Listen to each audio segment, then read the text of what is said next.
Hello, beautiful people.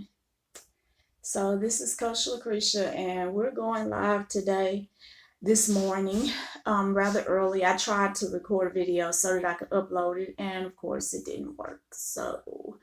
Um, but today I kind of want to talk about your becoming process. For some of you who has been following me for a while, you know that I have a new group on Facebook. It's called the Magickal Mystic.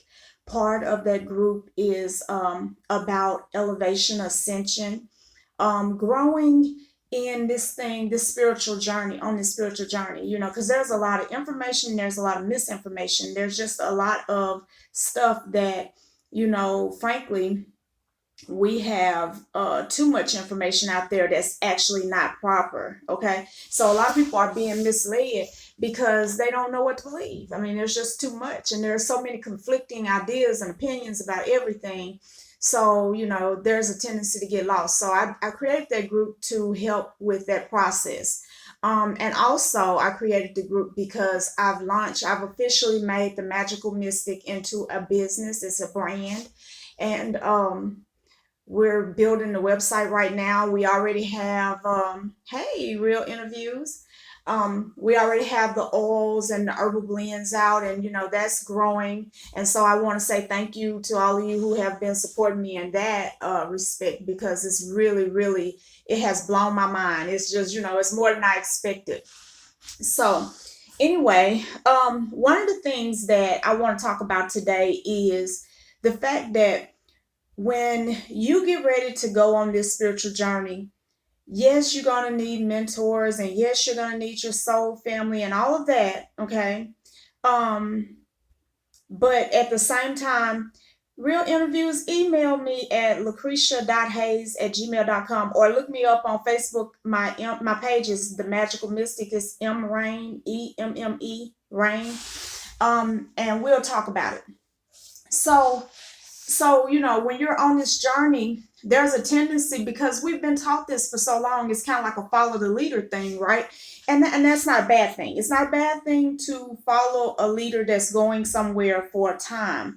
But when it comes to your spiritual development, no one else has been you ever. No one else will ever be you. So they can only take you so far.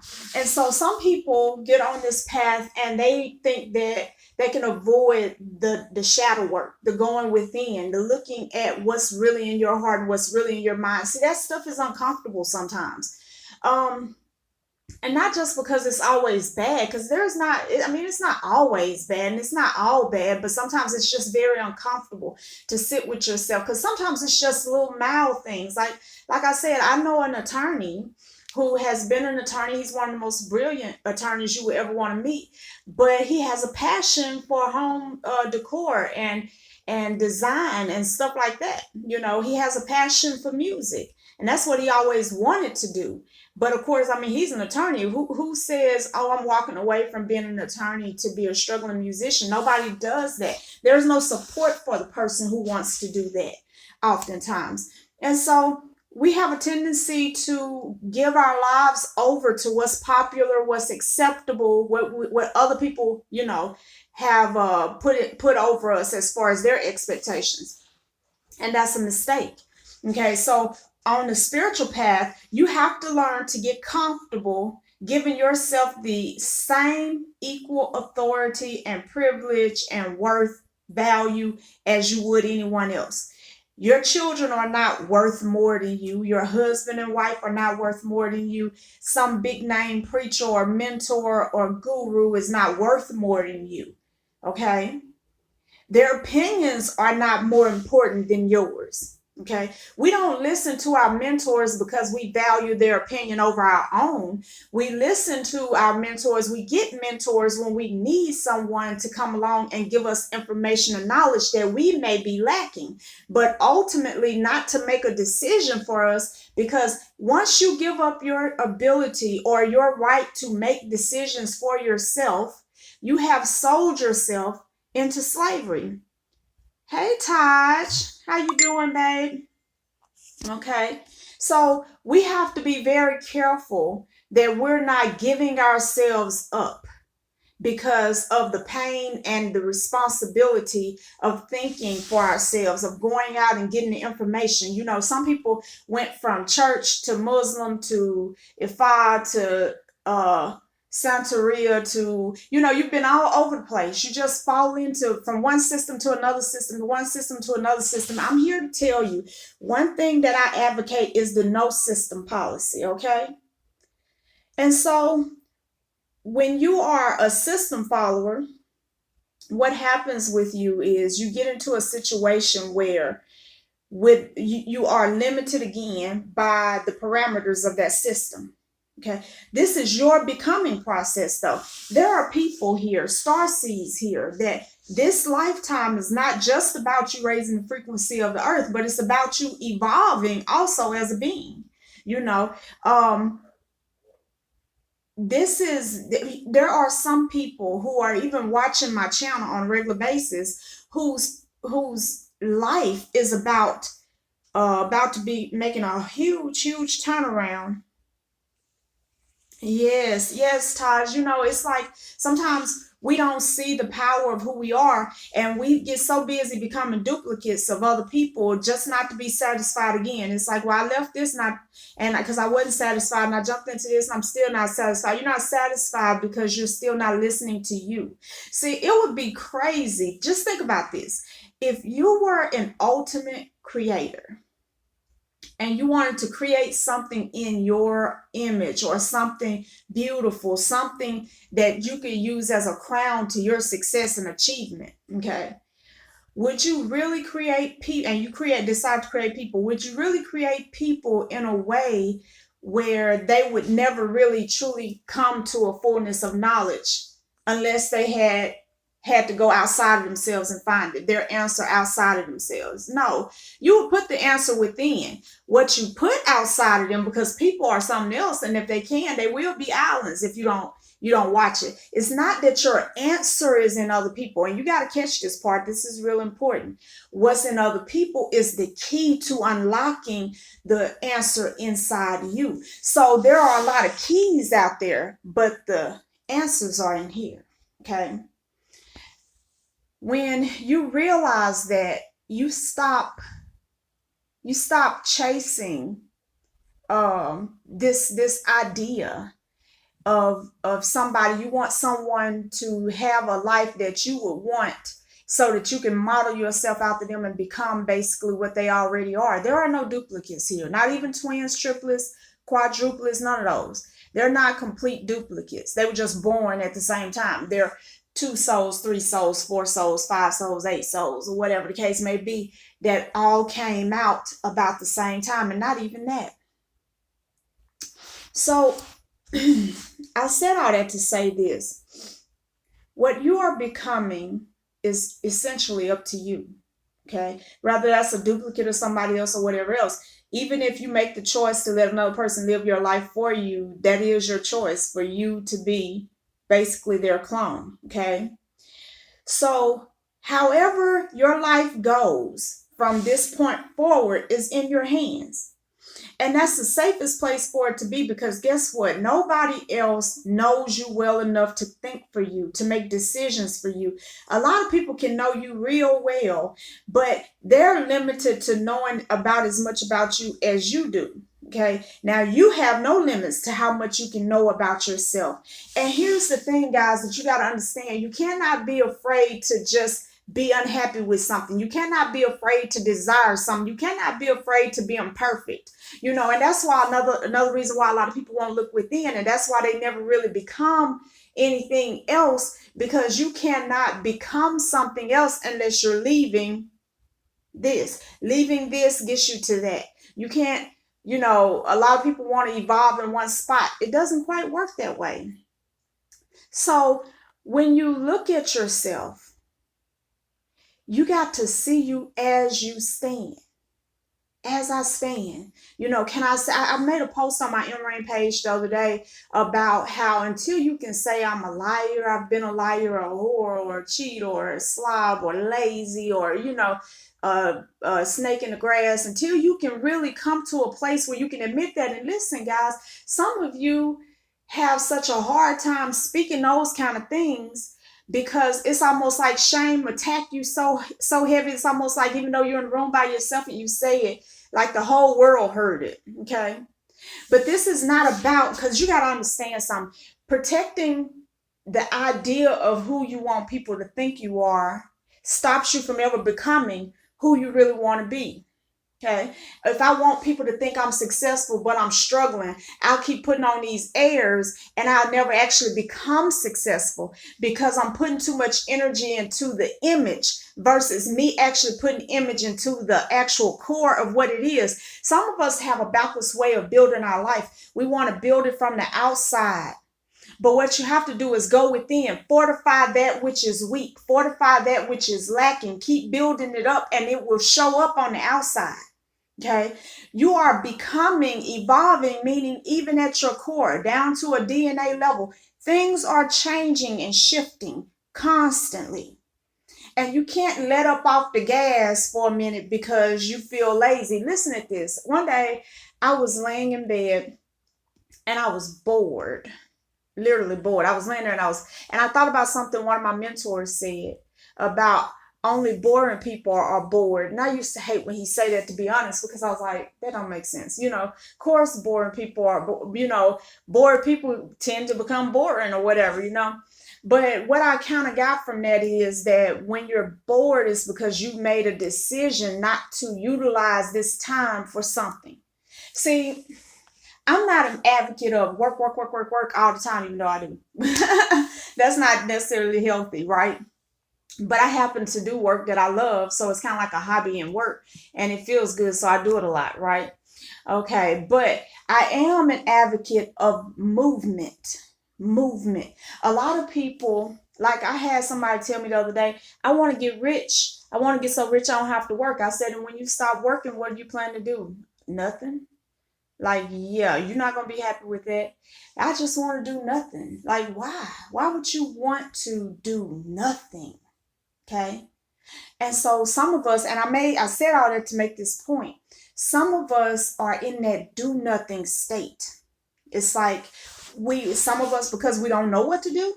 Some of us are there because we're tired of trying and having things fall back, blow up in our face.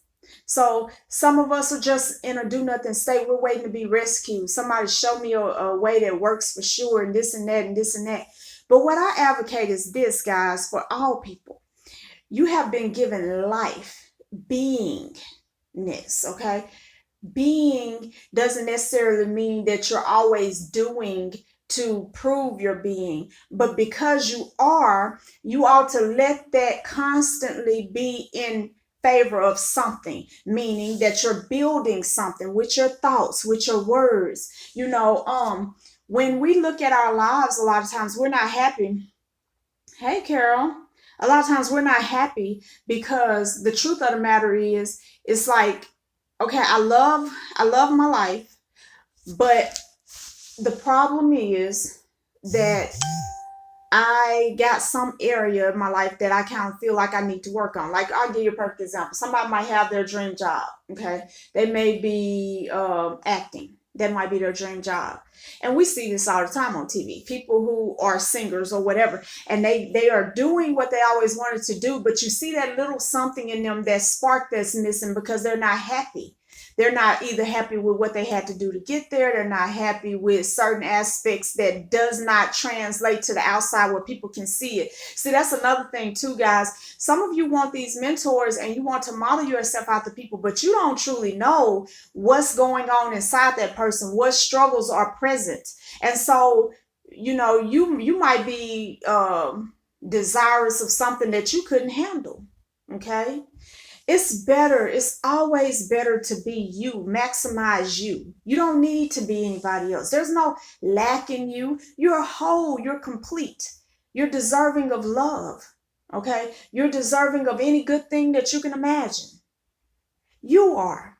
There's no one outside of you that's worth more. No one. Not me, not him, not her, not them, not all of us together collectively.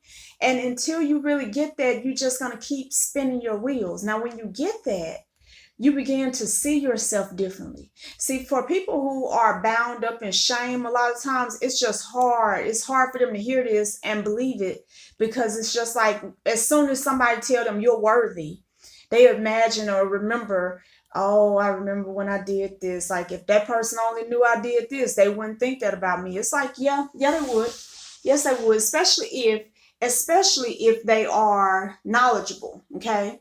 So it's like, you know the shameful things, or in your mind shameful things that you have done, but you don't know the shameful things done by so many other hundreds of thousands of millions of billions of people. We all have stories. Even the people you look up to have stories, points where they were not behaving at their best, they were not performing at their best, things that have brought tears to their eyes.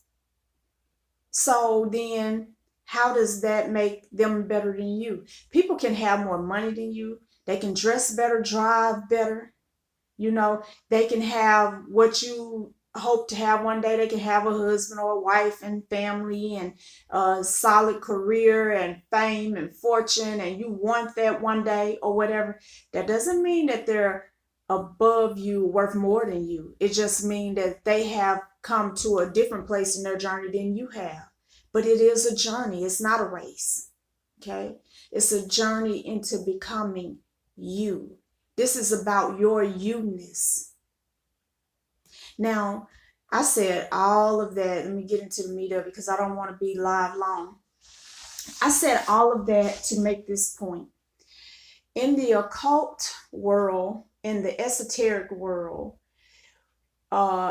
all these secret societies, the magical systems, and all of that kind of stuff, there's a lot of flakiness and mental instability. A lot of people are really unstable, and they're burning candles, they're doing rituals, they're praying, they're bathing, they're washing the walls down with Creolina and all kind of stuff. Okay, spraying the whole house with Florida water, and they find no results. Because here's the thing, guys, you got to understand, everything is mind. Okay, and no matter what a person promises you, if whatever you're doing doesn't change how you're thinking, then you will not be able to maintain whatever it is you got, because ultimately your vibration will determine your life.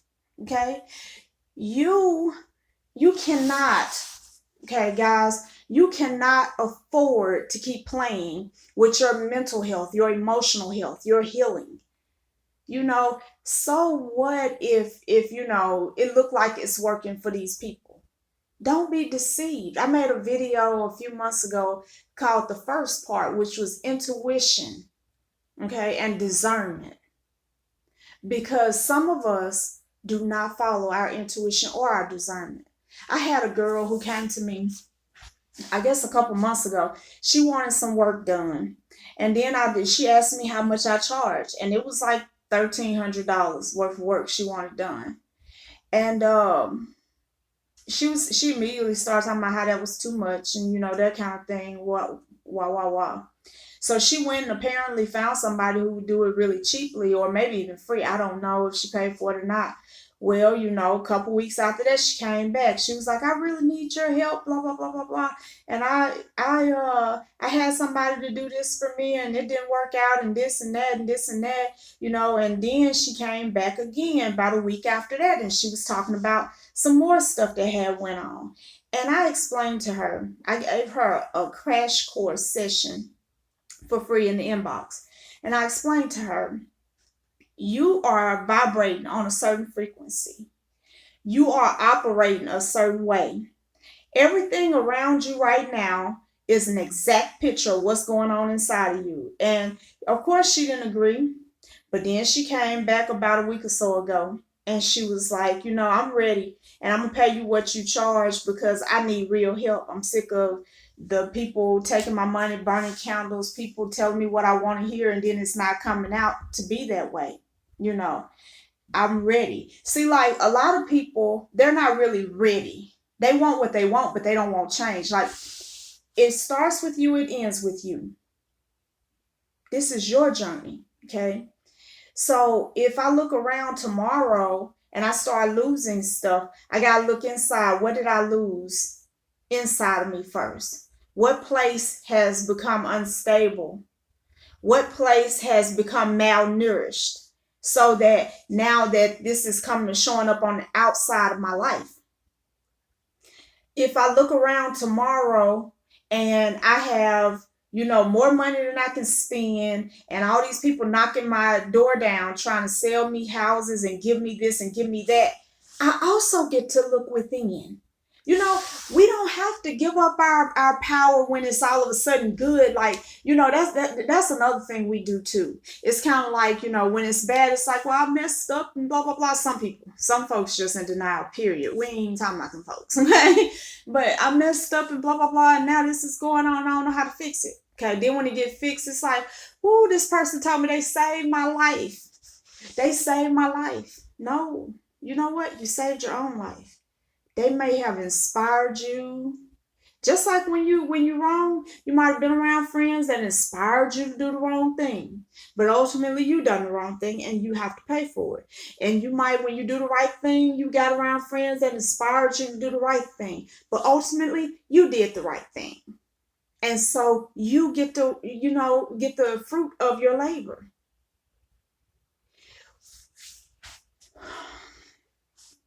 I just, I wouldn't be, to me, myself and authentic if I didn't talk about, the fact that there are too many people looking for a shortcut to success while having the mentality of, so to speak, trash. Because there ain't no better way to put it. Might as well call it what it is. You think nothing of yourself, but you think that your life should be great. It's like you can't have it both ways. It's like it's people. I'll tell you, I'm gonna give you a perfect example. This is exactly what this is like. We all know the story of how many women, and I'm gonna use men, guys, not that I'm picking on you, but it's just a convenient story, okay? Almost every woman has a story or knows someone with a story that talks about how her man don't do for his own kids, but now he done moved on, he got stepkids, and he spoiled them, he take them places, and she can't hardly get him to come get his own kids, okay? And we all can join together and agree, oh, that's just sorry, and he wrong for that, and blah, blah, blah, blah, blah.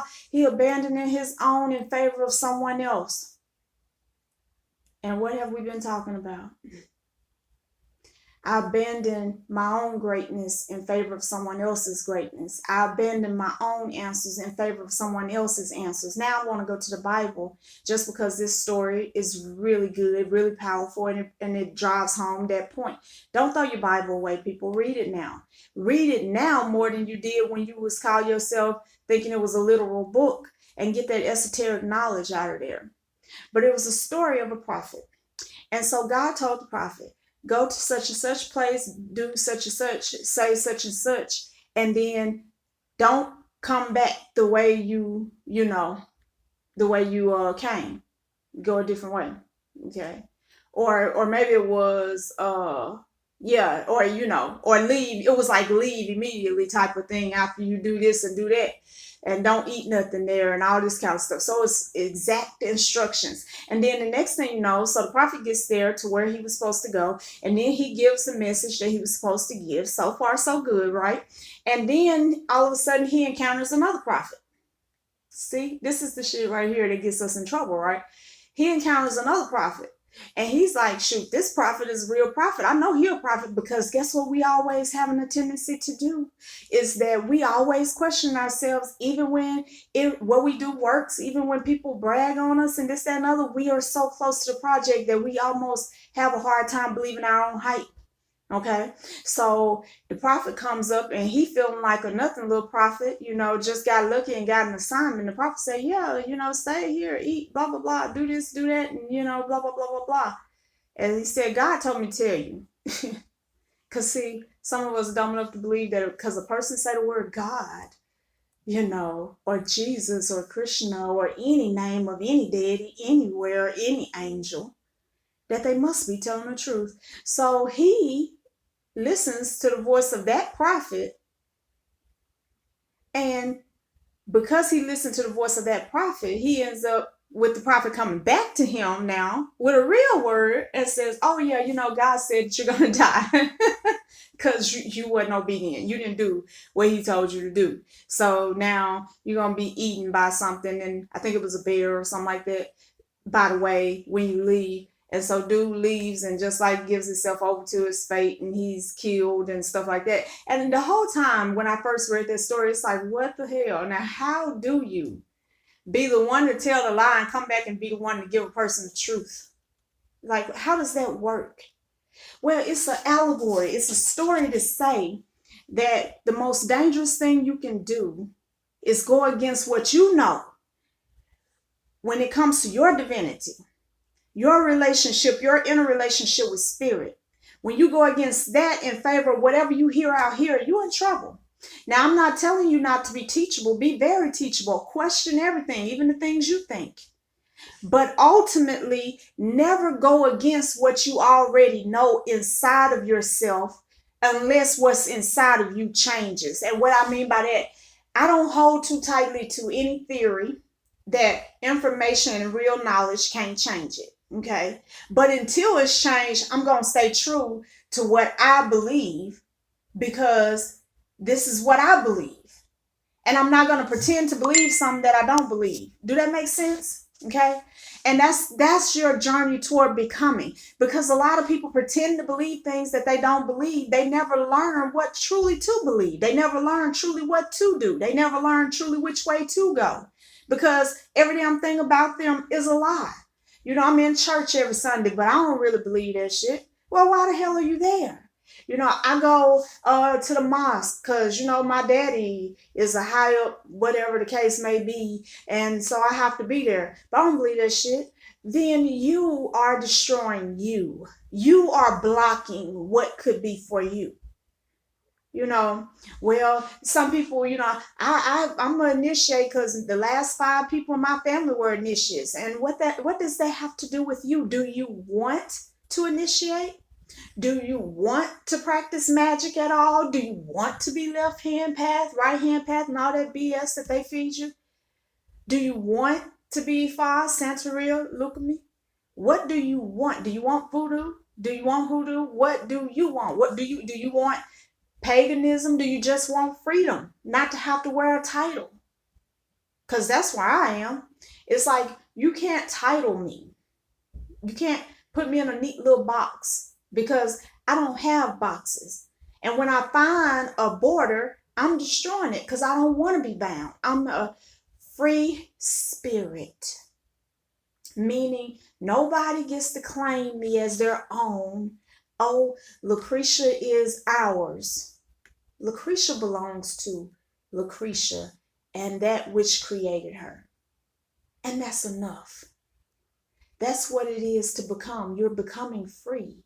You're becoming freer. See, when you're in bondage, you're not you. You're a cheap copy of whatever they say you gotta be. Do you know how many slaves rocked kids and breastfed kids and probably hated kids? Like, I can't stand no kids, but they didn't have a choice because they were slaves. Do you know how many women who don't work, don't know how to drive, don't know how to do shit for themselves, so they got a husband who takes complete care of them? You know how many times they lay on their back and have sex and ooh and ah and ooh and ah? And I know this seems graphic, but it's true. But they don't want to be having sex. They don't even like this nigga. It's like, because when you are not being you, you are indeed in bondage. And when you're in bondage, you can't be you. You can be anything but you. Okay? So first step to coming out of bondage is being free in the mind. Not burning a candle and lighting some incense and saging and smudging. Yeah, that stuff helps. But only when you start doing the mental work. Only when you start doing the emotional work, the shadow work, looking at yourself, accepting yourself. See, shadow work is not always about transmutation right away. Transmutation comes in its time.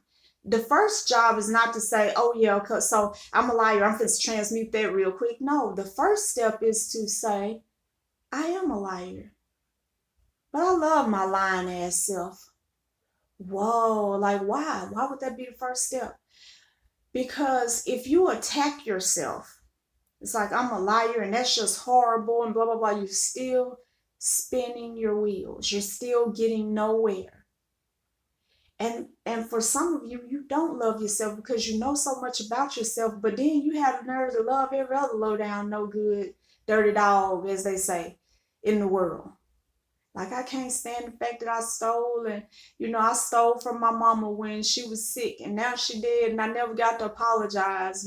So you can't forgive yourself for that. Meantime, you got 3 kids by this dude who got a kid by your sister and a kid by your cousin and slept with your best friend and y'all still together. It's kind of like, okay, well, there's a problem here because yet again, I'm putting myself in a position to say I don't deserve the same forgiveness I yield to others.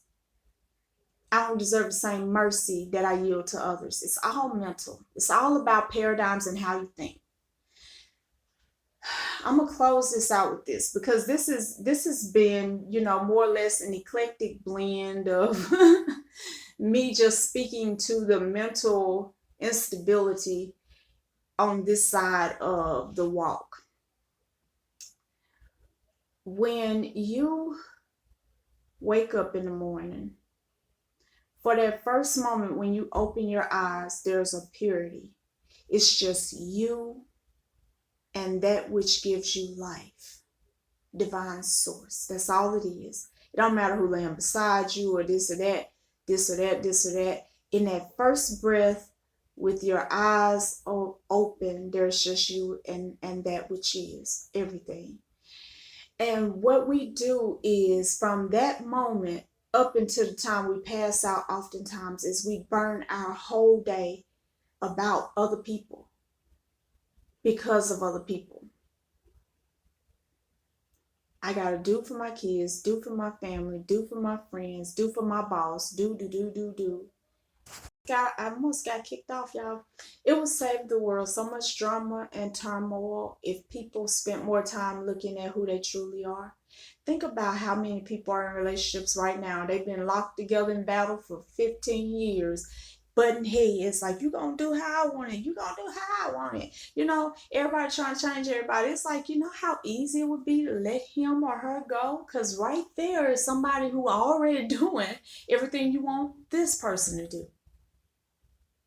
You know how many people go to work every day? I mean, they literally drag themselves up like, oh God.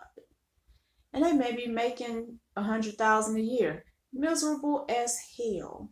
Terrified of losing material possessions. Trapped. Okay. And when you do mention something, they hadn't even sat with themselves long enough in their whole life to know what else they would want to do.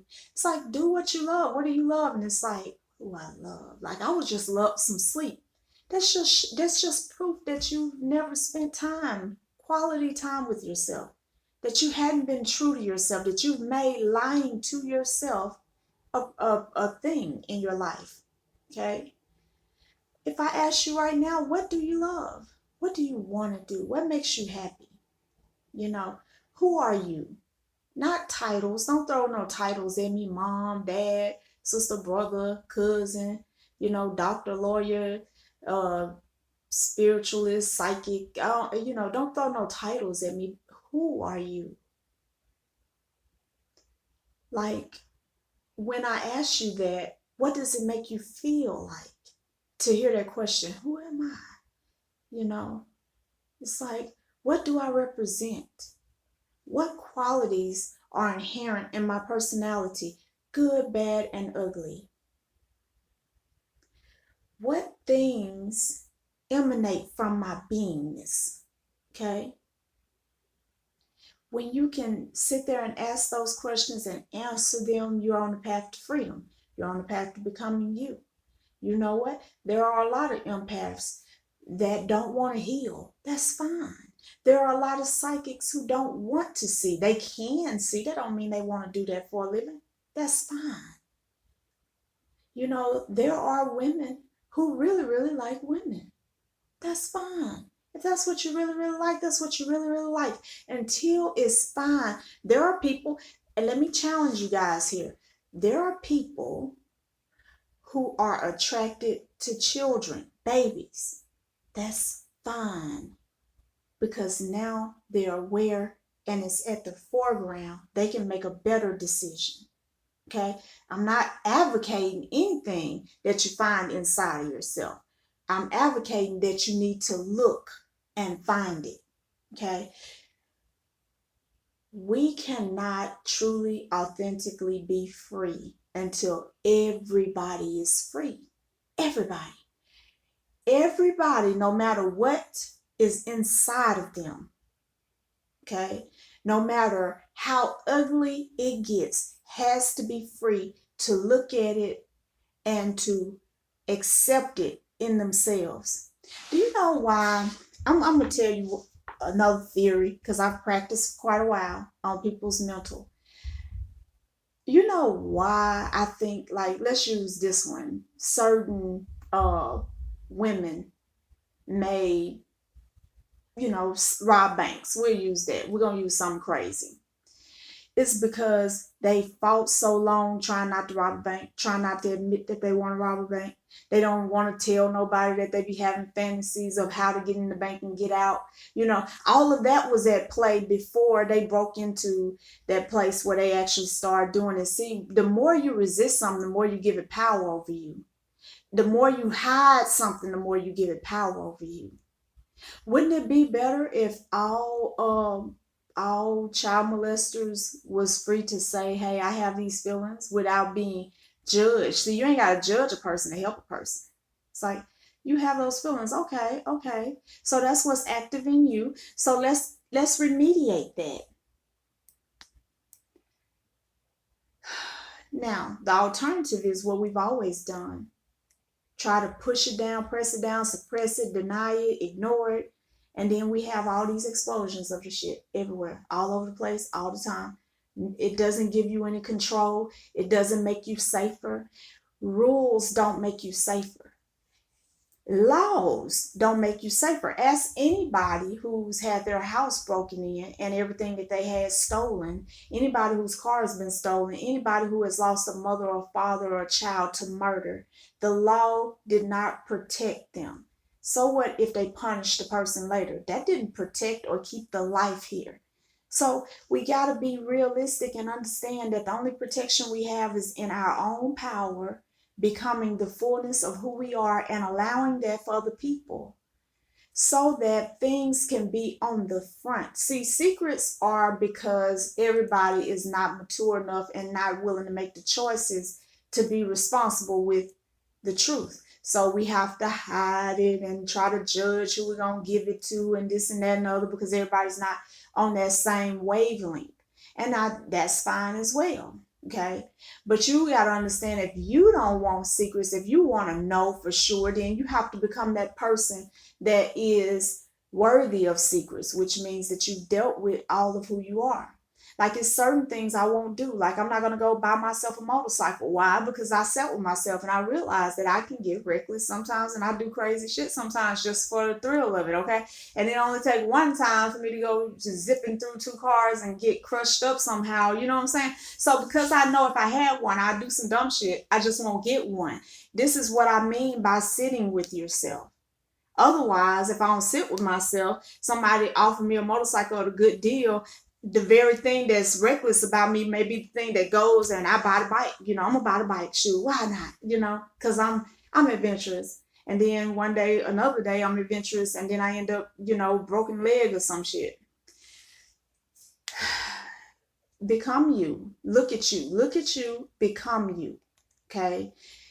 As you look at you, whatever bad you find, trust me when I say this, and in closing, whatever you find that's bad when you're looking, just understand that the aspects of you that's beautiful are powerful enough to eradicate that which is not becoming and not seemly. The very fact that you can find something in you that you perceive as bad, in a way, is a protection against that becoming the predominant feature of your life, because you see that doesn't honor you. After you've looked at yourself, all you have to do then is love the hell out of you. The more you love you, the less you do stuff that's not becoming. See, a person who truly loves themselves won't rape kids. They won't rape anybody. A person who truly loves themselves don't murder people because they see themselves in other people. A person who truly loves themselves don't go breaking up families and this and that and this and the other and the third because they see themselves in everybody else.